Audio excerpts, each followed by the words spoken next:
Queridos, eu queria compartilhar uma coisa com vocês que talvez seja de extrema importância e ajuda para os irmãos aqui na igreja.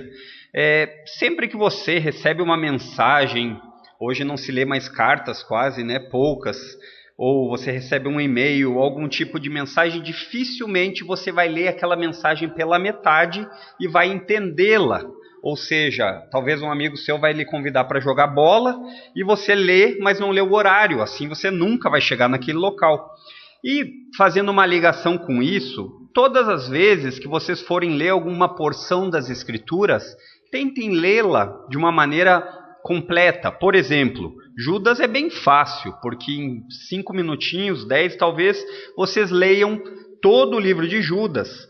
Então antes do pregador que vai estar aqui pregando, vocês já têm uma noção, porque nossa igreja prega de maneira expositiva, sequencialmente. Por exemplo, o pastor Fernando está pregando no Evangelho de Mateus. Então eu lhes sugiro a vocês que antes de vocês virem para o culto domingo, lembrem do texto que o pastor Fernando irá falar e leiam para que vocês consigam ter menos dúvidas, para que vocês possam ter uma edificação maior. E Judas, então, seria também a minha dica, muito embora Judas, vocês vão ler muito fácil a porção.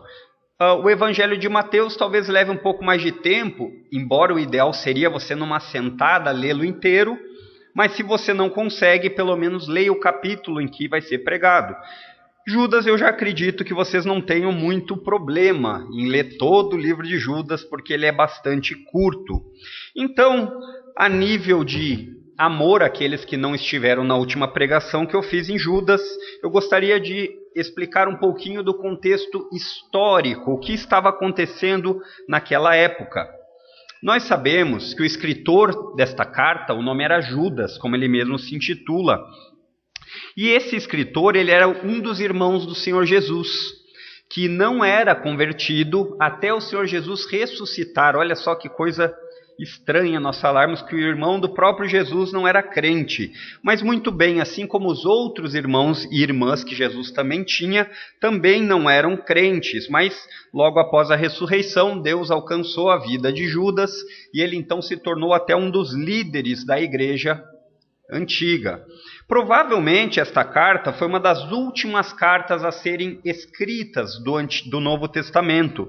Não temos uma data específica, mas muito provavelmente entre os anos 65 até 75, ou talvez até o ano 80. E Judas, ele era um líder da igreja, e ele assim se denomina no começo da sua carta, dizendo que ele era um servo de Cristo. Então, a carteirada, a credencial que Judas dá, começando a sua carta, era dizendo: eu sou simplesmente o escravo de Cristo. E nós não sabemos, irmãos, ao certo quem eram os destinatários da carta de Judas, diferente de algumas cartas, como o apóstolo Paulo escreve à igreja de Roma, a igreja da Galácia, aos Gálatas, a igreja dos Filipos e Filipenses. E nós não sabemos ao certo aqui para quem Judas escreveu, mas é muito provável, por causa dos ensinamentos sobre o Antigo Testamento que nós vemos nessa pequena carta, alguma semelhança com a segunda carta de Pedro, e principalmente por causa da linguagem que Judas fala, dá a entender, muito provavelmente, que esses destinatários eram judeus que se converteram ao cristianismo. Eram judeus convertidos, e muito provavelmente a localização deles era na Ásia Menor. Nos nossos dias, a Ásia Menor é a Turquia. Então é muito provável que Judas tenha escrito para esses destinatários. Muito embora isso a gente não tenha certeza, nós podemos sim aproveitá-la como palavra de Deus. E Judas, ao que tudo indica, escreve a carta às pressas, pelo surgimento de falsos mestres. E notem que o contexto em que essa carta é escrita, por um lado, é uma opressão do Império Romano, perseguição, cristãos sendo mortos por causa da sua fé, e em outra escala, a luta de dentro da igreja, pela preservação da pureza da igreja, ou, como Judas mesmo fala, pela batalha da fé. Então notem que uma carta escrita há tanto tempo, 2000 anos, quase 2000 anos atrás, parece que ela foi escrita a semana passada, tendo em vista a familiaridade que nós temos de falsos líderes nas igrejas. Então, aparentemente, o cristianismo ainda existia algum tipo de fragilidade, porque era um cristianismo que estava crescendo. As igrejas não eram igrejas grandes, autossuficientes, firmes na fé, porque os apóstolos a recém tinham plantado essas igrejas. Então, ao que tudo indica aqui nessa carta, Judas escreve para combater um tipo de pessoas chamadas antinomistas. O que será que quer dizer isso? Muito simples, nada mais é do que pessoas que vivem sem lei nenhuma, sem nenhum tipo de moral. São pessoas que não têm nenhum tipo de compromisso com leis ou com padrões morais. Eles vivem do jeito que eles quiserem. Então, Judas começa dizendo que ele iria provavelmente escrever a respeito da salvação comum. Que tipo de salvação comum? A salvação que eles tinham entre eles. Ou seja, nós temos aqui na Igreja Bíblica Luz do Mundo uma salvação comum. E nós poderíamos falar dos benefícios dessa salvação comum. Então, parece que alguma coisa acontece, ele recebe a notícia e ele muda a escrita rapidamente. Como nós vamos caminhar para podermos ver se é isso mesmo que o texto nos diz. Então, no tempo que Judas escreve, tem a luta externa e tem a luta interna. Ou seja, para o lado que olhasse, chumbo grosso, não tinha facilidade. Então, é isso que eu gostaria de ver com vocês essa noite. Vamos baixar nossas cabeças e orarmos a Deus? Querido Deus, nós sabemos que sem Ti nada podemos fazer e que sem a ação sobrenatural do Teu Santo Espírito, as palavras podem ser jogadas ao vento. Mas nós cremos também que Tu diz que todas as vezes que a Tua palavra é pregada, Tu é capaz de convencer aqueles que Tu quer, os eleitos vão ser trazidos à fé, vão escutar, e esse é o nosso desejo essa noite, que muitas pessoas, as pessoas possam verdadeiramente compreender as verdades contidas na Tua palavra e que elas sejam guias para as suas vidas. Em nome de Cristo, amém. Muito bem. Então o verso 3 diz assim, leiam comigo, vamos ler o texto para podermos caminhar por eles. Diz assim: Amados, quando empregava toda a diligência em escrever-vos acerca da comum salvação, foi que me senti obrigado a corresponder-me convosco, exortando-vos a batalhardes diligentemente pela fé, que uma vez por todas foi entregue aos santos. Pois certos indivíduos se introduziram com dissimulação, os quais, desde muito, foram antecipadamente pronunciados para esta condenação. Homens ímpios que transformaram em libertinagem a graça de nosso Deus e negam o único soberano e Senhor Jesus Cristo. Meu objetivo aqui, irmãos, é incentivá-los a lutarem a batalha da fé. A batalha da fé que Judas propõe àqueles cristãos. E com isso, nós entendermos o que é essa fé que deve ser defendida, qual é essa fé que deve ser defendida, e também que vocês sejam capazes de identificar junto comigo as características dos falsos mestres, dos lobos, dos falsos crentes que se infiltram em meio às igrejas. Então Judas começa o verso 3 dizendo: Amados, quando eu empregava toda a diligência em escrever-vos acerca da nossa comum salvação, ele estava dizendo o seguinte: Judas claramente tinha a intenção de escrever sobre a salvação, sobre a vida comum, como se nós nos juntássemos e conversássemos o que nós temos em comum com Cristo e que benefícios nós temos colhido. Então, muito provavelmente aqui, Judas iria falar: nossa, desde que Cristo me salvou, agora eu não sinto mais o peso do pecado, e coisas desse tipo. E é interessante nós notarmos que o termo amados, a palavra amados, Judas escreve várias vezes nessa pequena carta, demonstrando justamente o seu cuidado por esses crentes. Ele reconhecia que eles eram amados de Deus e por isso deveriam ser amados dele também. Então, o propósito inicial da carta, ele diz assim: quando eu empregava toda a diligência em escrever-vos, dá para entender que ele diria mais ou menos o seguinte: a frase ela caminha dizendo o seguinte: eu estava a escrever a respeito da nossa salvação, da nossa comum salvação, quando chegou uma notícia. E quando chegou essa notícia, eu tive que parar. Então é essa a ideia que ele vai dizer: me senti obrigado a corresponder-me convosco.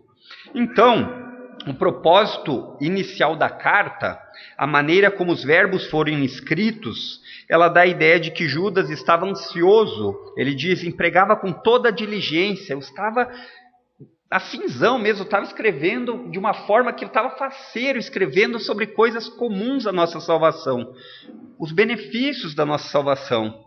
E apesar de nós não sabermos o porquê Judas tinha essa ideia pastoral, essa ideia de escrever essas notícias comuns da salvação, era muito comum os apóstolos, como eles não podiam estar em todos os lugares ao mesmo tempo, pois eles não eram onipresentes, então as cartas, elas tinham a função não de substituir os apóstolos, mas de ajudar as igrejas como se eles estivessem por lá. Então dá para entender que Judas provavelmente queria escrever dizendo: olha só, se alegrem pelas coisas que Cristo conquistou por vocês. Era como se Judas estivesse fazendo o seguinte, em outras palavras, escrevendo uma carta para tratar da vida comum da igreja. É como se ele estivesse escrevendo para falar dos benefícios de sermos salvos por Cristo, que nós somos partes do mesmo corpo. Mas eu recebi uma notícia que me assustou grandemente, e agora me fez parar e mudar de ideia. Me fez pensar, me fez sentir obrigado a corresponder convosco em outros termos. Eu estava lá escrevendo, então o texto nos dirige a isso. Eu empreguei toda a diligência em escrever a vocês acerca da nossa comum salvação, e foi que me senti obrigado a corresponder convosco. E aí ele diz: e a batalhardes diligentemente pela fé, que uma vez por todas foi entregue aos santos. Então, o propósito inicial de Judas não era escrever essa carta de defesa da fé.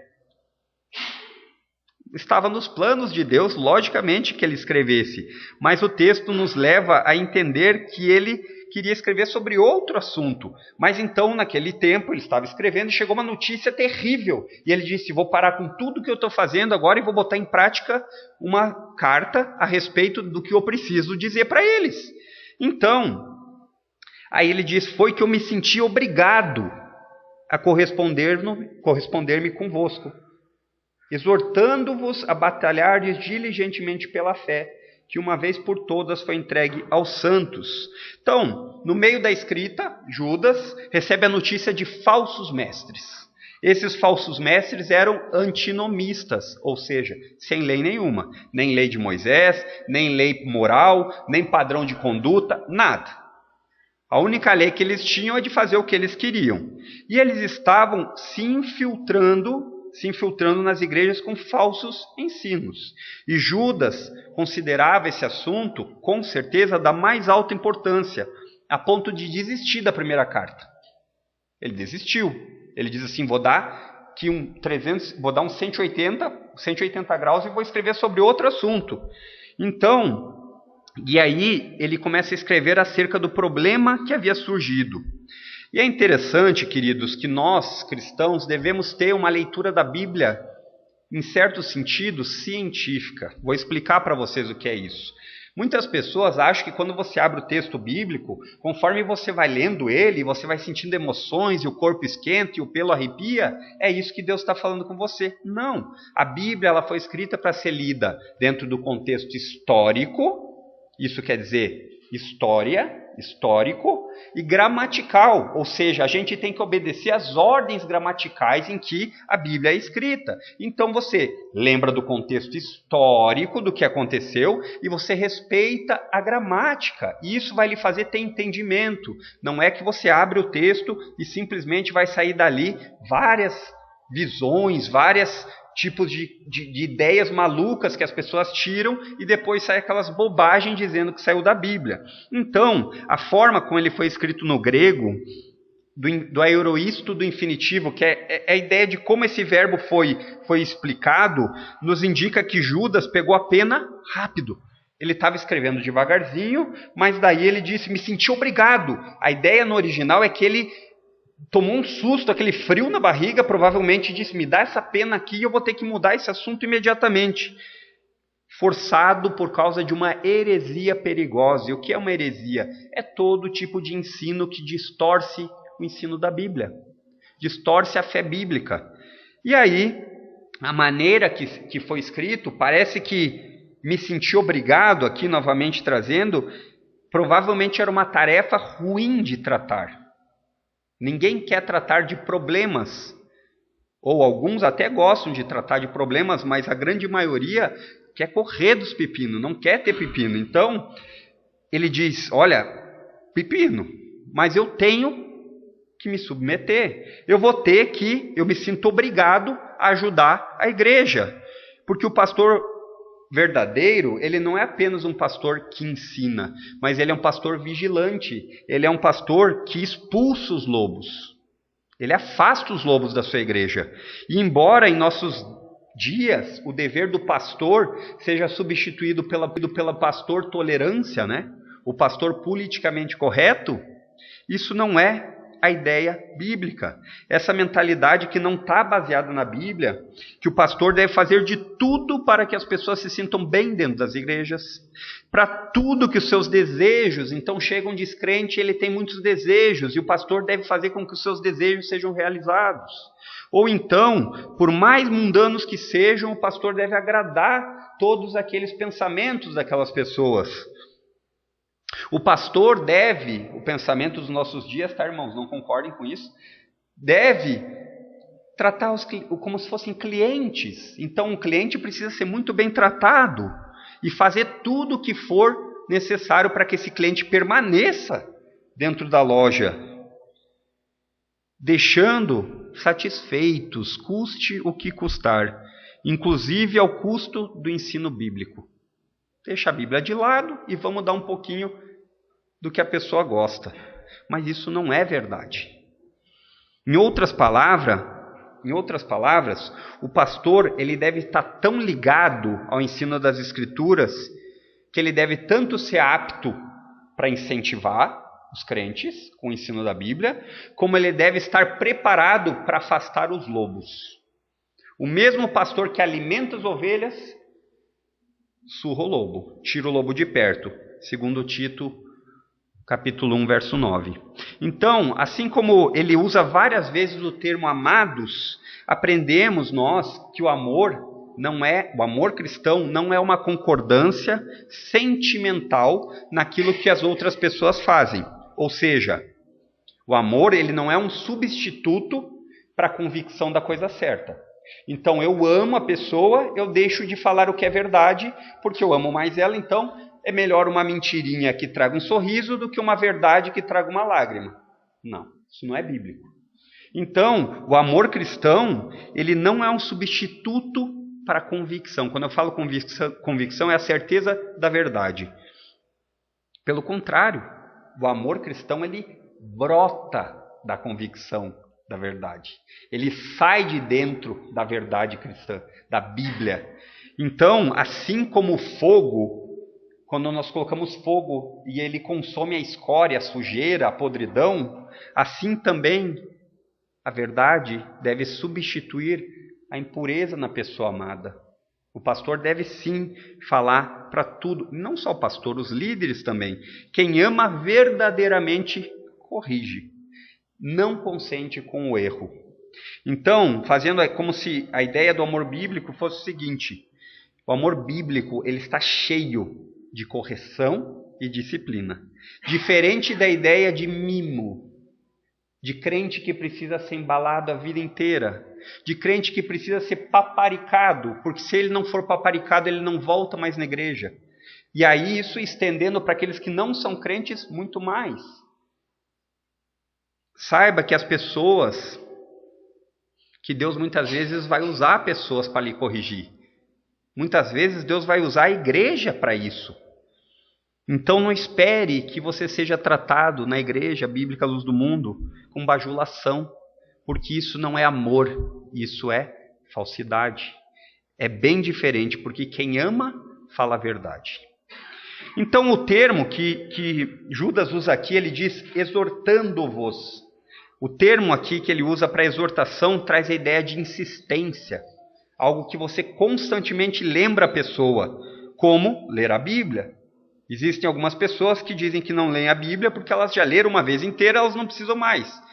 Eu preciso pegar um pouquinho desse, por transfusão de sangue, alguma coisa, porque eu leio hoje de noite e amanhã eu já não lembro mais. Então, a mesma ideia que Judas fala que ele exorta insistentemente a batalhar, para que os crentes se ficassem firmes nos seus posicionamentos morais, naquilo que eles já tinham aprendido, nos seus posicionamentos doutrinários, em outras palavras, doutrinários, posicionamentos de ensino que eles já tinham aprendido. Judas entende que a exortação ela é um encorajamento para cada vez mais eles lutarem com todas as suas forças. A ideia aqui do termo grego que foi utilizado para esse verbo, ele tem a mesma variação para agonia. Então ele traz a ideia de uma batalha muito intensa, uma batalha onde você precisa resistir até a morte. Pense só no seguinte, uma resistência que ela é digna de esforço, vale a pena se esforçar por essa luta.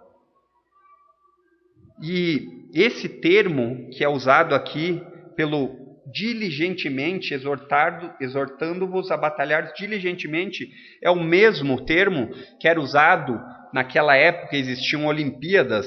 Se vocês acham que a Olimpíada é coisa recente, naqueles tempos já tinham Olimpíadas. E era o mesmo termo usado para os atletas. Eles deveriam se esforçar diligentemente. Aí a gente começa a entender um pouquinho mais, porque um atleta, ele se esforça para chegar ao seu destino, para chegar ao seu pódio.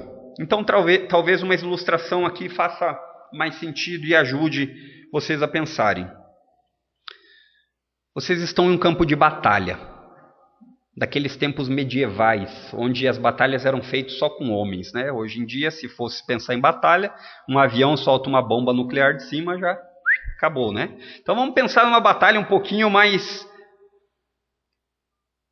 intensa. E aí você está no pilotão da frente, com menos homens, menos soldados, esperando. E talvez o campo de batalha esteja frio, talvez seja inverno, para nós dar uma dramatizada. E aí você olha o outro batalhão vindo na distância, e eles são muito mais quantidade do que vocês. Ele tem cavalos, eles têm lanças e eles têm arqueiros. Então, muito provavelmente, pela covardia, você talvez pensasse, eu vou trocar de lado. E eles aceitam, eles têm uma placa, venha para o nosso lado, troque, não fique com essa resistência. Então, você é levado a pensar, será que eu permaneço firme? Será que eu permaneço firme ou será que eu vou ceder? Então, nós trazendo para os nossos dias aqui, é muito fácil de pensar isso, como o Judas está falando. Será que permanecer firme na batalha da fé cristã é maior o número de pessoas ou é maior o número de pessoas que está contra ela? Será que é mais fácil permanecermos firmes com uma posição estreita que leva à vida eterna? Ou será que é mais fácil uma posição larga que muitos podem passar, mas que leva à perdição?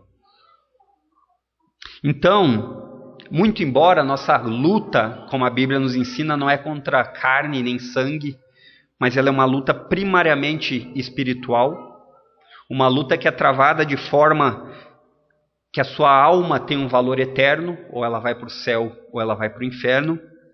Mas Judas, aqui quando ele fala sobre a batalha da fé, você precisa lembrar pelo que você luta e quem é seu general. Que essa luta você não vai trabalhar nela sozinho, mas o general que trabalha por você, ele já venceu essa luta. Muito embora nesse tempo presente, nós ainda iremos batalhar. Então é essa a perspectiva que Judas incentiva os crentes a permanecer firmes em meio à agonia da luta. Todos os dias os cristãos têm agonia. Ou é no seu trabalho, onde no seu trabalho talvez o seu chefe ou os seus colegas de trabalho lhe levam a pecar. Ou talvez sejam nos relacionamentos que você está querendo ter e que são relacionamentos que não agradam a Deus. Ou talvez ainda você tenha o desejo, sim, de ficar rico, próspero, mas a maneira que você precisa fazer isso é uma maneira em que você vai pecar contra Deus. Todos os dias nós precisamos batalhar pela fé.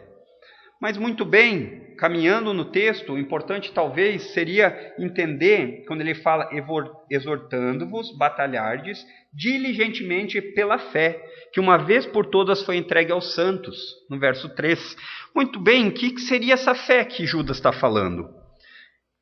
Irmãos, a palavra fé, assim como outras palavras na Bíblia, ela tem pelo menos 2 significados. O uso da palavra fé, traz a ligação com a confiança que você coloca no seu Salvador. A fé em Cristo é um tipo de confiança ou esperança. Ela está ligada à salvação da sua alma. No entanto, aqui, a palavra fé, ela está muito mais ligada a um conjunto de ensinamentos, um conjunto de doutrinas, nas quais, um corpo de crenças nas quais você acredita. Em outras palavras, a Bíblia. Essa é a batalha da fé. O que tem na Bíblia é o que você deve batalhar pela fé. E embora Judas aqui não defina no texto que crenças são essas, crenças comuns, podemos através de outros ensinamentos da Bíblia, porque a Bíblia explica a Bíblia. Talvez um texto não tenha tanta luz para você entender o que ele diz, então nós procuramos na própria Bíblia o que fala sobre o mesmo assunto. Nós não saímos atrás de dormir mais cedo para ver se de noite nós vamos ter um sonho para nos explicar. Não, nós somos pessoas que precisamos estudar a Bíblia e aprender com a Bíblia o que ela diz a respeito do assunto. Então, em outros textos da Bíblia, nós podemos entender que essa fé comum, ela é nada mais, nada menos do que o ensino e a pregação apostólico. Eram as regras para a igreja. Atos 2,42 nos diz isso. A tradição apostólica, quando nós falamos tradição apostólica, é importante que você faça muito bem essa diferenciação de que não é a tradição apostólica, católica, romana. A tradição apostólica, em outras palavras, é o ensino apostólico, o ensino do Novo Testamento. Então, são os conjuntos de verdades que nós recebemos e que nós temos que crer. Certo? Esse é o resumo dessa palavra fé que diz aqui. Então, nós podemos ver que essa palavra fé, ela foi qualificada. Por que é importante nós entendermos gramaticalmente? Porque isso vai fazer você aproveitar melhor esse tesouro. A palavra aqui, fé, ela foi qualificada com um advérbio de qualidade. Uma vez por todas foi entregue aos santos. Então, o que Judas está fazendo aqui é dizendo o seguinte: olha, Deus, através da sua revelação especial, o pessoal que vem no grupo de quarta de ensino já tem uma palhinha da revelação especial, né? Tratamos da geral, aqui está um pedaço da especial. Quem lê que entenda, né? Que nem diz Marcos na sua carta. Às vezes a gente não entende o que quer dizer, mas o pessoal que vem na quarta sabe o que quer dizer, né? Então, aqui, em outras palavras, uma vez por todas, afirma a revelação especial de Deus, ou seja, como Deus se mostrou, e ela termina em Cristo. O ápice da revelação de Deus termina em Cristo. Uma vez por todas foi entregue aos santos, é o que o texto diz. Isso foi entregue de uma vez por todas. Então, nós temos essa fé baseada na vinda de Cristo como revelação final de Deus e continuada na explicação da Bíblia. É muito simples. Então, aqui nesse texto fica muito claro que a Bíblia ela foi entregue de uma vez por todas, o conjunto de crenças no qual nós temos que guiar nossa vida, e não existem mais revelações. Não existem novas profecias, não existem sonhos que vão lhe trazer coisas diferentes do que Deus já deixou escrito. A revelação de Deus, ela ficou completa nas Escrituras, não existe mais necessidade de outras revelações. Então, havendo Deus falado de muitas outras formas através de sonhos e visões aos pais, quem eram os pais? Abraão, Isaac e Jacó. Agora, no Filho, em Jesus, ele terminou a revelação. Hebreus 1, capítulo 1, versos 1 e 2. Então, a citação bíblica é que a revelação de Deus, ela vem com os apóstolos tinham contato direto com Deus, assim como nós temos contato direto com Deus através da Bíblia.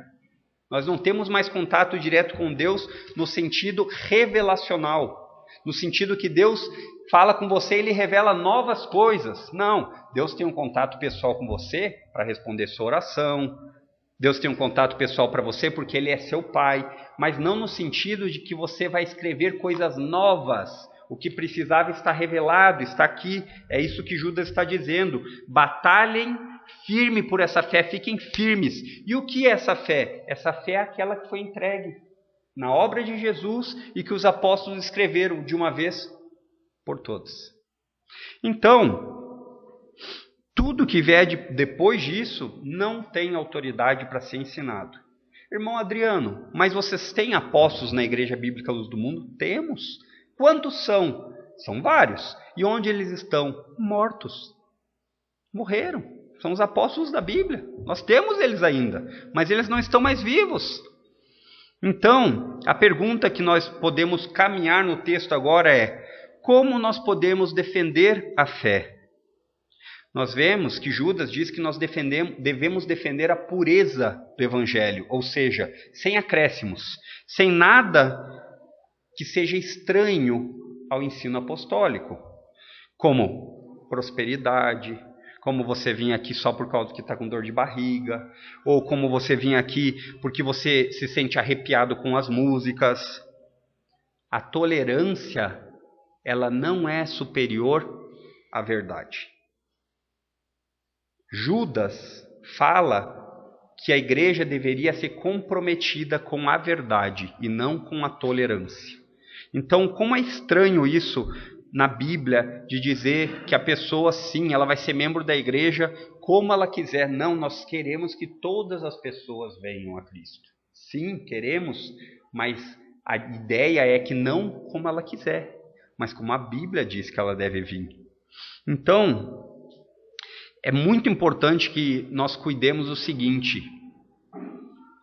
todas as vezes que a prática na igreja, ou seja, as experiências na igreja, sejam elas quais forem, desde visões, sonhos, danças proféticas, seja o que for, se ela for mais importante do que a palavra de Deus sendo explicada, alguma coisa está errada, segundo o que Judas diz.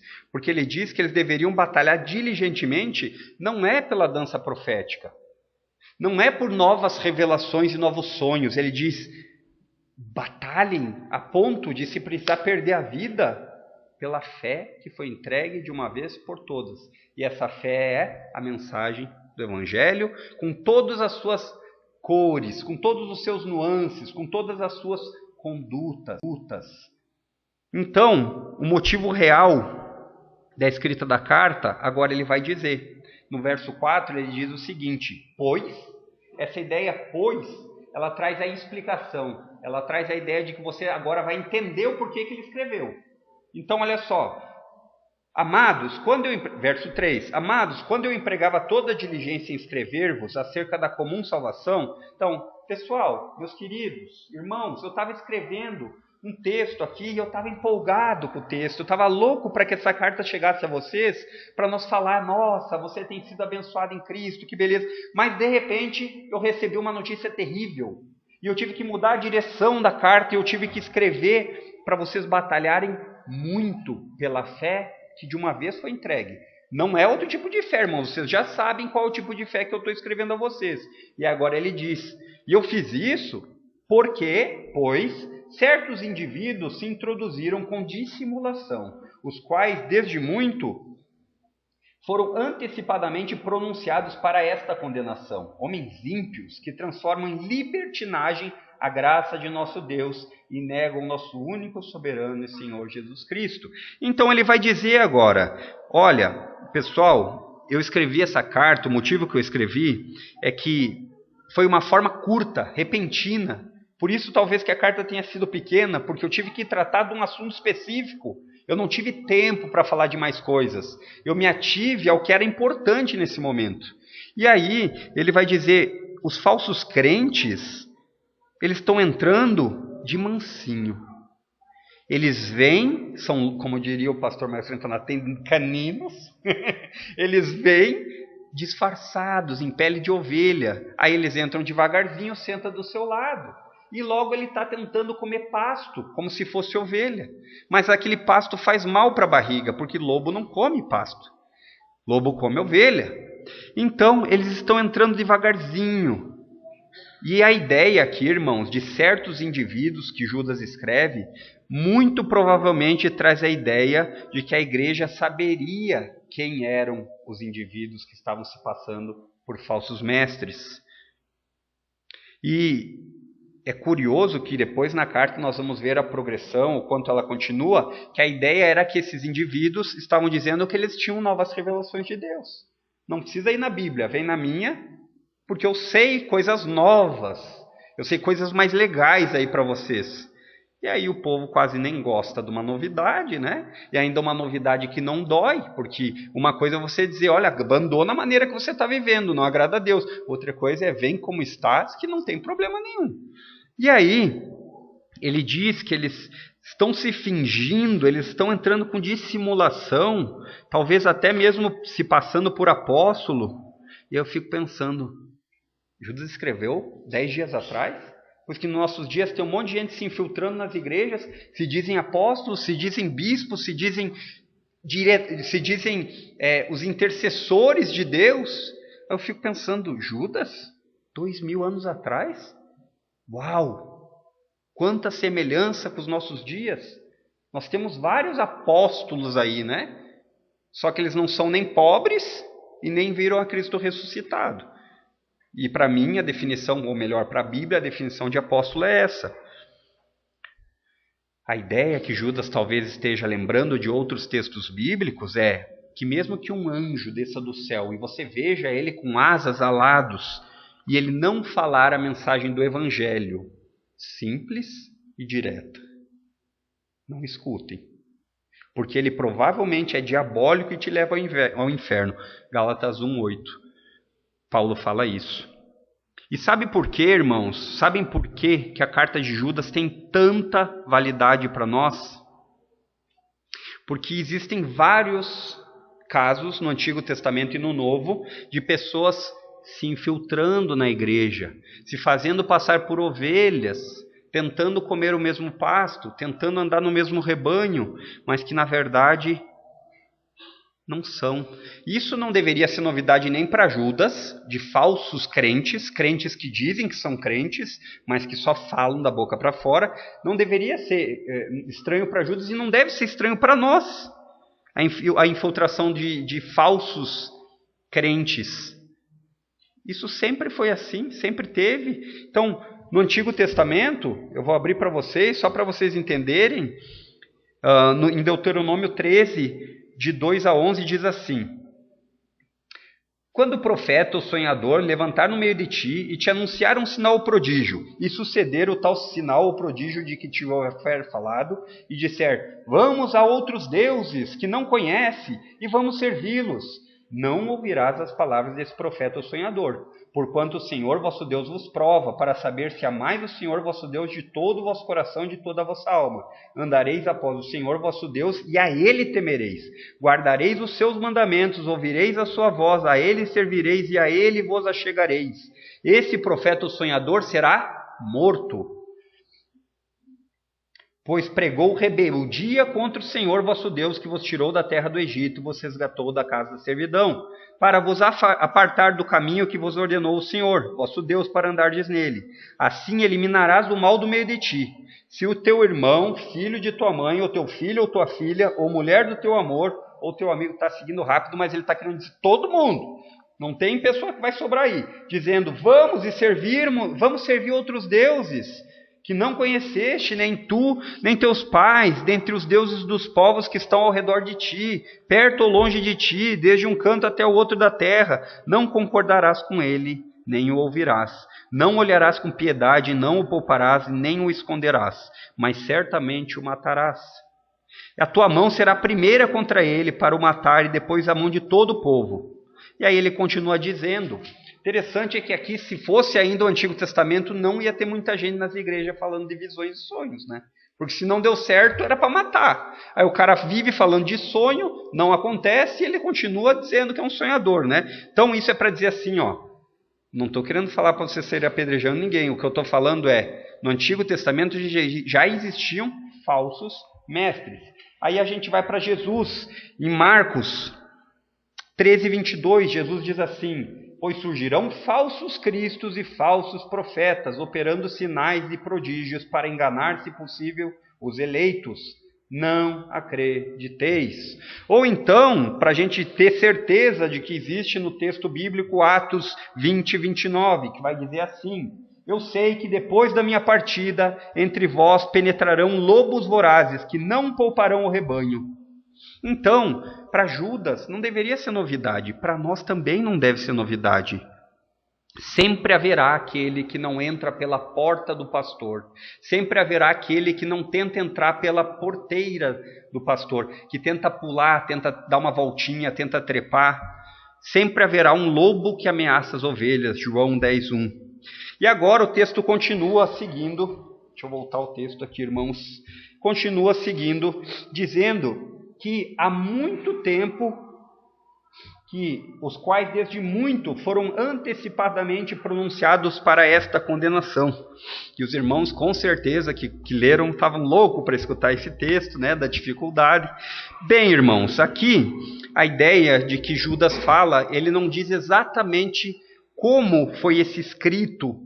Ele diz, desde muito foram antecipadamente pronunciados. E a ideia que o texto nos traz é que esses estavam destinados a escrever, a vir se infiltrar na igreja. Então, eu vou rapidamente aqui fazer 3 possibilidades de interpretação para vocês entenderem. Quando à luz de um texto nós não temos luz suficiente, nós vamos para outros textos. Então, a primeira parte que a gente pode entender sobre isso, desde muito, eles se introduziram com dissimulação, de fininho. Aí ele diz agora qual é o destino deles. Ele diz, e esse tipo de gente, desde muito tempo, foram antecipadamente pronunciados para serem condenados. Então, talvez a primeira possibilidade aqui seja de um decreto de Deus na eternidade passada. Deus decretou, escreveu na eternidade passada, na história da humanidade, que isso aconteceria. E a evidência disso é de que eles não só se afastam de Cristo, mas eles distorcem a graça de Deus, como o texto vai nos dizer, que eles usam a libertinagem, transformar em libertinagem a graça de Deus. Como nós podemos saber disso? Existem várias passagens que trazem essas ideias. Por exemplo, Romanos 9:22 diz que existem vasos de ira preparados para a perdição. Existem vasos de ira preparados para a perdição. Ou então, 1 de Pedro 2:8 diz que existem aqueles que são desobedientes para o que foram postos. Ou então, 2 de Pedro 2:3, o juízo não tarda para esses. Então, no entanto, o contexto da mensagem, essa é uma possibilidade, se encaixa perfeitamente no texto, né? Mas o contexto da carta de Judas, da maneira como ele escreve, e a ideia de que de antecipadamente pronunciados, traz a ideia muito mais de antecipadamente escritos. Em outras palavras, como se existisse um documento que falava sobre essas pessoas, que foi escrito há muito tempo. Então ela acaba, embora não anule essa primeira possibilidade, ela acaba tirando um pouquinho do contexto. E a segunda possibilidade, que Judas se refere aqui, que pode ser também, é o juízo de Deus sobre esses homens. Isso é fato. Que foi já ensinado de maneira geral, ou seja, desde muito tempo. Então, desde o Antigo Testamento, Deus está dizendo que aqueles que vêm se infiltrar na igreja vão morrer, vão perecer. Os versos 5 e 7, até o 7, aqui, ele vai nos mostrar vários acontecimentos com o povo de Israel. Por exemplo, lembre-se que de uma vez por todas o Senhor libertou o povo do Egito e depois disso ele destruiu os que não creram.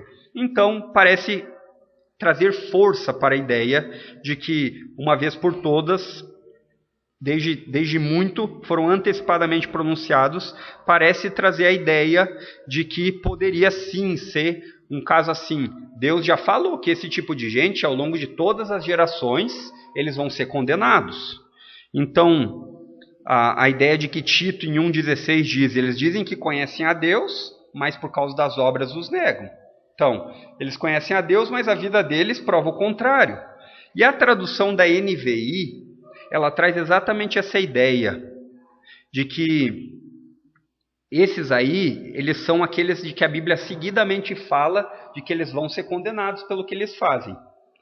Mas ainda existe uma terceira possibilidade que Judas tinha aqui, e ele vai depois falar sobre elas em outros versos, e Judas, muito provavelmente como judeu, tinha acesso à literatura antiga, literatura do tempo do Antigo Testamento. Então, por exemplo, como o livro de Enoque, que era um livro não bíblico, não era um livro da Bíblia, mas que provavelmente circulava entre eles. No verso 14 e no verso 15, ele vai falar sobre isso, então, sobre o livro de Enoque. Então ele diz, quanto a estes foi também profetizou Enoque, o sétimo depois de Adão. Então parece que esse livro existe, chama-se Apocalipse de Enoque, a gente chama de um livro apócrifo. Apócrifos são aqueles livros que não fazem parte das Sagradas Escrituras, mas parece que Judas está citando ele aqui, esse livro antigo, porque esse livro antigo, ele fala exatamente várias vezes sobre homens ímpios que se infiltrariam nas igrejas e seriam destruídos por causa disso, por Deus. Então, parece que essa possibilidade se encaixa mais facilmente aqui com esse tipo de condenação. Parece que Judas está dizendo o seguinte, olha, faz tempo que tem um escrito de outro livro falando isso, muito tempo atrás, e foi escrito, e agora parece que está se cumprindo. Por que isso pode ser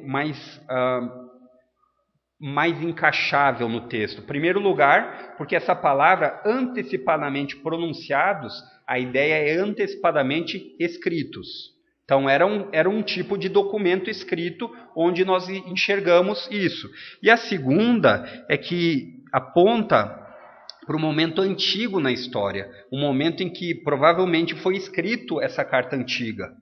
Mas, de qualquer forma, seja qual for dessas três que se encaixem, o ensino das Escrituras é que a conduta daqueles que se infiltram na igreja para fazer confusão, para trazer falsos ensinos e para tentar levar outros ainda à perdição, é que eles não vão ser desculpados por isso, porque eles fazem uso do perdão de Deus, a graça de Deus através da obra de Cristo.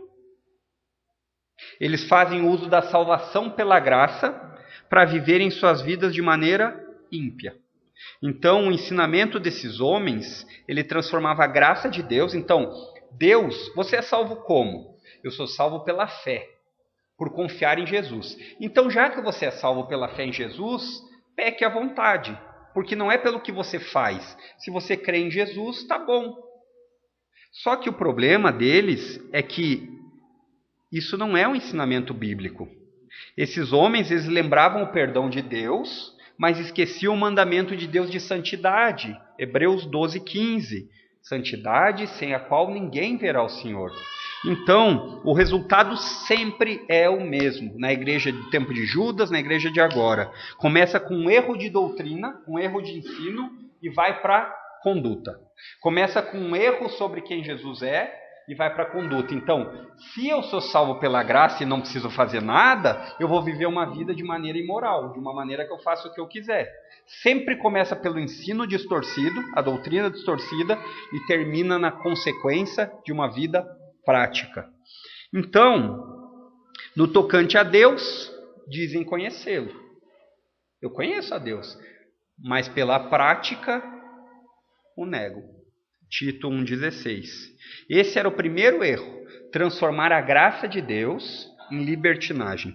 Como diz o texto, homens ímpios que transformaram em libertinagem, finalzinho do verso 4, que transformaram em libertinagem a graça de nosso Deus. E agora o segundo erro é que eles negavam a soberania de Cristo, ele diz, e negam nosso único soberano e Senhor Jesus Cristo. Então, é importante de lembrarmos que todo aquele que disser, sim, eu conheço a Deus, mas que o nega pela sua maneira de viver, não é um crente verdadeiro. Isso quer dizer que as pessoas, por serem boas, são crentes verdadeiros? Não.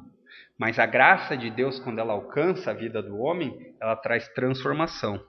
E essa tem sido a grande acusação da maioria das pessoas, inclusive nos meios evangélicos, que dizem, mas se nós dissermos para as pessoas que elas são salvas apenas por crer, elas vão viver vidas imorais, elas vão querer adulterar, elas vão querer ser beberrões, Não, nós não podemos distorcer o evangelho da graça. Sim, o evangelho é de graça e é por crer, mas junto com isso não é a vida de libertinagem.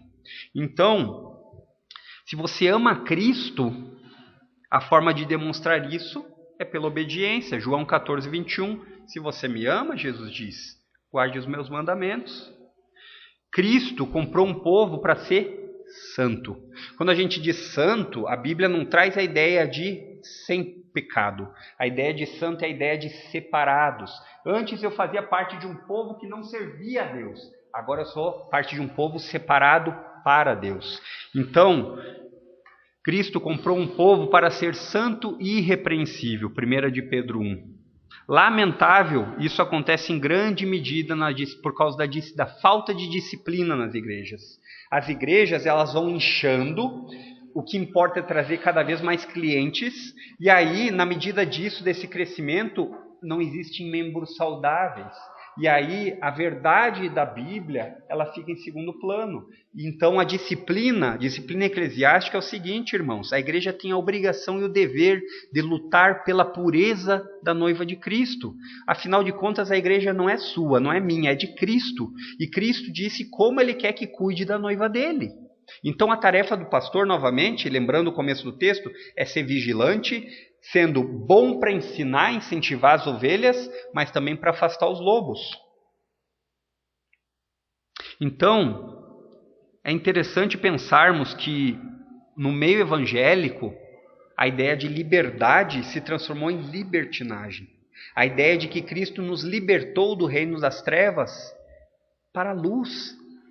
E se você diz que está na luz, deve andar como ele andou. Você não tem como dizer que está na luz e não viver como Cristo. E aí ele diz o seguinte, eles negaram o nosso único soberano e Senhor. Então, as pessoas hoje, elas negam a soberania de Cristo em prol da tolerância. O que importa é sermos amorosos com quem chega. Claro que sim, mas a que custo? Ao custo da verdade. Quem ama vai querer que a pessoa aprenda o que é certo e não o que é errado. Então a palavra soberano, isso é fantástico. Estudando o texto, você começa a pegar essas riquezas. Por isso que eu digo que é importante entender um pouco de gramática, sim, irmãos. É importante para que você possa se deleitar.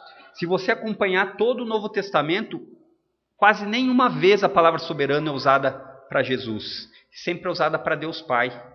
Então aqui, quando nós lemos Judas chamando o soberano e Senhor Jesus Cristo, ele está dizendo Jesus é Deus. Ele e o Pai são um. E aí você entende como, de fato, o texto, além de enfatizar a divindade de Cristo, ele não para aí. Ele traz consigo a ideia de que Cristo, se ele é soberano, e soberano naquela época era muito usado também para os reis, que podiam fazer o que bem entendesse. Então, se você entende essa ideia, é a ideia que Cristo, ele sendo soberano, ele vai poder fazer o que ele quiser. E se ele faz o que ele quiser, ele lhe ordena para que você o sirva com todo o seu coração, e não apenas da boca para fora. Então, Judas aqui, ele não só reafirma a divindade de Cristo, mas também o direito real, ou de verdade, e soberano, acima de todos, sobre a nossa vida. Por quê? Porque esse direito ele conquistou na cruz do Calvário. Quando ele morreu, substituiu você, os seus pecados foram pagos por ele, e aí ele ressuscitou, provando que aquilo que ele fez, ele dá garantias. Então, isso quer dizer que ele tem direito E Cristo, irmãos, ele não será o seu Salvador se ele também não for o seu Senhor. Você não consegue separar o senhorio de Jesus. Não existe... Abraham Kuyper, um dos últimos puritanos da Holanda, ele disse que não existe 1 centímetro quadrado em que Jesus não seja o dono. O problema é, e essa verdade é indiscutível, o problema é como você se comporta com essa verdade. Você pode acreditar e recebê-la, ou você pode rejeitar, mas ela não vai ser mentira. Não existe 1 centímetro quadrado em que Cristo não seja dono, que ele não diga, é meu. Então, se você, irmãos, se disser cristão, se diz cristão, crê na obra de Cristo, entendeu que Cristo morreu em seu lugar, ele pagou um preço que você não pagaria, e o nome disso é graça, foi por graça, foi de graça, foi por méritos nenhum. Você não teve méritos. Foi Deus que graciosamente decidiu fazer isso. Se você entendeu isso, o efeito da obra graciosa de Jesus em favor de pecadores, e você transformar isso numa vida sem regras, licenciosa e sem nenhum tipo de lei, nenhum padrão moral, então você também está negando o senhorio e a soberania de Cristo, como esses falsos mestres, 2 de Pedro 3,16. Então, uma ilustração, talvez aqui para finalizar, irmãos, é todo agricultor, quando vai plantar, ele almeja o que vai plantar. Se ele pega uma semente de trigo, ele vai plantar trigo. Se é soja. Ou então, se ele quer fazer uma árvore, planta um pé de laranja, ele não espera que nasça cogumelo. A ideia é que vai nascer o que ele plantou. Muito bem, então... Por natureza, o nosso nascimento é em pecado. Então nós crescemos pecadores. A nossa semente é pecaminosa. Então, talvez o argumento que muitos desses falsos mestres e muitos de nós pensemos, somos pecadores e somos salvos pela graça. Então podemos continuar pecando. Mas a diferença é que se você crê em Cristo e a semente que foi plantada não é obra sua, é uma semente incorruptível, segundo diz o texto de 1 João 3,9, é uma semente que não tem corrupção, e ela é uma semente plantada pelo Espírito Santo dentro de você, ao que nós chamamos de novo nascimento. Então essa semente não é mais aquela que você tinha pecaminosa. Então quer dizer que você não vive mais para o pecado. A Bíblia, quando usa o termo viver, é uma coisa que você faz constantemente. Você vive escovando os dentes. Todo dia nós escovamos os dentes. Isso é uma coisa que nós repetidamente fazemos. Mas se você é um daqueles que o Espírito Santo plantou a semente por causa da mensagem de Jesus que você escutou, você não vai mais viver na prática do pecado. O pecado vai lhe incomodar. E você não vai ter espaço para dizer que se a graça de Deus me salvou, eu vou continuar pecando? Não. Porque agora a semente que está em você vem de Deus. O resultado é que você não vai mais viver na prática do pecado. Aquela semente que foi plantada para essa árvore crescer e dar frutos, ela vem do alto. Ela não vem da terra. Ela vem do céu, ela não vem simplesmente do seu nascimento humano. Então, queridos, algumas aplicações aqui talvez fossem importantes para nós entendermos. Judas, ele diz que todos somos chamados a batalhar pela fé. Ah, mas Deus não precisa de defesa, ele é Deus. Bom, Judas nos diz para batalhar pela fé, para defender a fé sim. Então, eu vou defendê-la. E eu vou me posicionar, como ele diz, ficando firme. E isso não é exclusividade dos líderes da igreja. Isso não é exclusividade daqueles que são mais inteligentes da igreja. Porque notem que Judas não faz questão de combater o ensino dos falsos líderes com teologia difícil, com estudos. Não, ele diz, é a conduta. É a conduta. Ele não elabora, como Paulo muitas vezes faz, elabora uma resposta totalmente teológica, ou seja, ensinando como fazer para responder a eles. Não, ele diz assim, ó. Ele diz assim, ó. Vida. conduta. Uma igreja saudável, irmãos, não deve ter pressa em aumentar os seus membros. Não deve. Pelo contrário, ela deve segurar a porta para que ele possa ver se essa pessoa de fato é um crente no Senhor Jesus. E a doutrina que vocês e que eu tenho, ou seja, o ensino que nós temos sobre quem Cristo é, ele vai ser influenciado para como nós vivemos. A maneira como você vive diz muito sobre o que você sabe sobre Jesus. Porque se Jesus é o seu Senhor e o seu Salvador, então você vai viver de uma maneira que condiz com o seu Senhor e o seu Salvador. Agora, se a sua vida é cristã e não existe mudança no dia a dia, duvide da sua fé. Duvide se de fato você nasceu de novo. E se você tem desejo de se arrepender e crer em Cristo, peça a Deus. Peça a Deus que Ele não vai lhe negar, se você de fato chegar com o coração quebrantado diante dele. Lembre-se, nós crentes somos chamados a defender a fé e não necessariamente a tolerância. Devemos amar as pessoas, devemos entender os erros, mas sempre que você tiver que se posicionar sobre coisas que a Bíblia lhe ensina, ou melhor, sobre doutrinas, como por exemplo, casamento, a Bíblia é clara, o casamento entre um homem e uma mulher. Ou então, coisas do tipo, eu devo amar as pessoas mesmo que ela venha para a igreja e não tenha mudança de vida. Isso não é uma tolerância que a Bíblia nos diz. A Bíblia nos diz, nunca se ache melhor que ninguém, porque vocês estavam na lama também. Mas isso não faz com que nós aceitemos as pessoas como elas querem. Porque se a igreja é de Cristo, quem dá as ordens é Ele. Amém, irmãos? Vamos orar.